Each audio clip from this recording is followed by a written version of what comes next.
Diba sa ibang brush ang hirap tanggalin ng mga buhok pag ganito, nandun sa loob ng ano, ng tawag nito ng brush natin. Pero ito, pindutin mo lang siya pababa.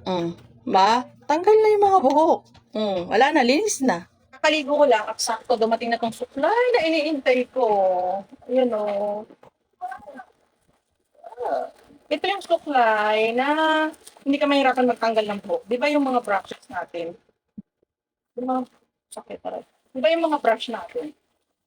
Yung normal na brush, sa ganito, ang hirap tanggalin ng buhok, di ba? Hirap, tapos ang hirap linisin.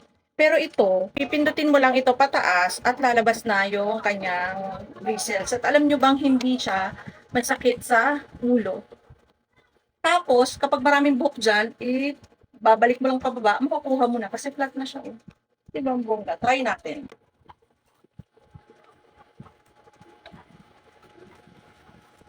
Ay, naku. Ang sarap niya isuklay sa anit, hindi siya masakit.